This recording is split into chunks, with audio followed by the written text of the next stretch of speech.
we spent a lot of time in the last couple of live streams talking about the confusion that the world seems to have about what's going on in Portland.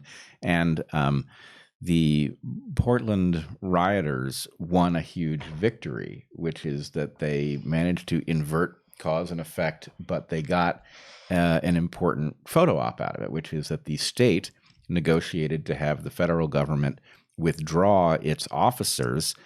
Now, they're withdrawing them under the agreement that the state will enforce the law, which if the state had done in the first place, the federal officers wouldn't have been necessary. So the idea that, we have driven out the feds and, law and order is now going to be managed by... We won! We've agreed to do what we should have been doing 2 months ago. Right. And so, How is that a win for you? This doesn't fit with the idea that the feds are fascists who came here to beat people up, because why would they have agreed to leave? And it doesn't fit anything about the chronology. But what's more... I can see, I don't believe that, but I can see that they came and they were interested in beating people up, being consistent with they were sent in order to solve a problem by someone, that was seen by someone else. Well, I don't believe this, but right. I don't think that's an inconsistent interpretation. No. What I think is the local rioters managed to get the local authorities not to enforce the law, leaving the only law and the only relevant law, given that they were attacking federal buildings as federal officers. There needed to be an influx. I'm not going to defend how they behaved. You need more legal expertise than we have to even evaluate whether or not that made sense or not. But it certainly made sense that you would have to send federal officers to repel these nightly riots. And the fact that those officers are now leaving is not evidence of anything other than the state having agreed to do its job. However, it does open the possibility, were this a well-disciplined movement, that the movement would now become very careful to halt the violence which preceded the federal officers arriving here, because then that would foster their story that they had been reacting to an attack by the feds. Right. But instead, the narcissism of this movement is resulting in it suddenly having no reason for being, because the reason for the world's attention is reduced if there's not tear gas being fired at them, and there's no reason to fire tear gas if they're not behaving violently. Well, maybe so. Just to get back to that last paper, maybe it's not the narcissism of the movement, but the combination of entitlement and psychopathy. And psychopathy, yes. But one of the things they did, which I found totally shocking, was, hey, Zach, can you put up the video? Yes. Ready? Yep. So this is a display out in front of, I believe, the Justice Center. And this is the severed head. This is from when? This is from... Good Lord. Yes, this is recently. This is since Thursday or later, since the feds pulled out. And you can see it boy. appears to be the severed head of a pig. I believe it is real. They have placed a police cap, a local police cap on it, or at least that's the way it's been reported.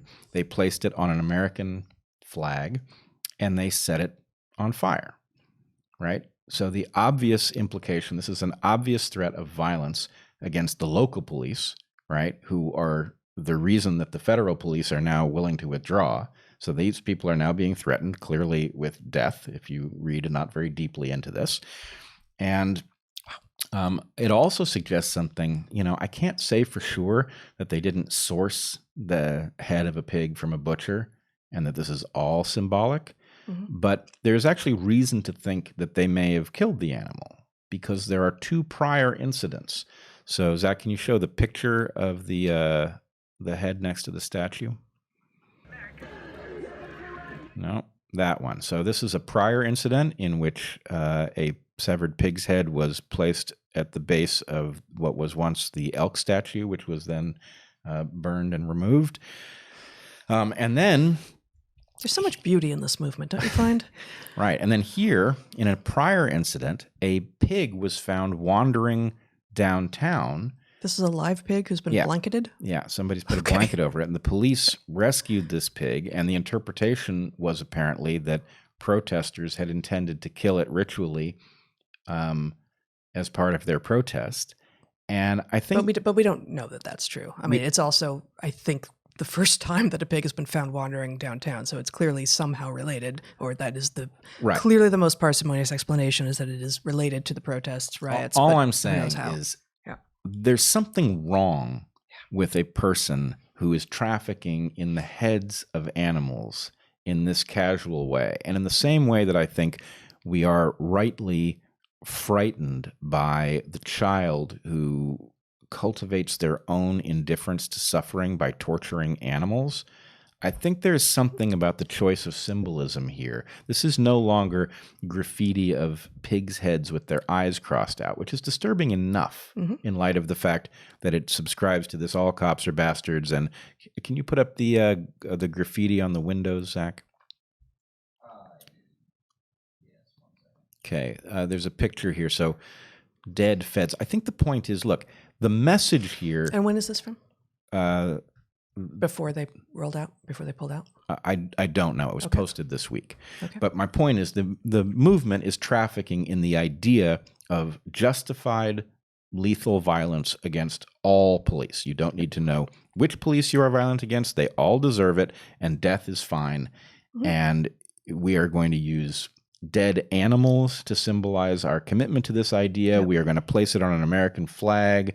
The whole thing suggests a depth of lunacy and disconnection from reality that is extreme. And it could just be a few people. However, where exactly are the people in this movement who say, whoa, that does not speak for me?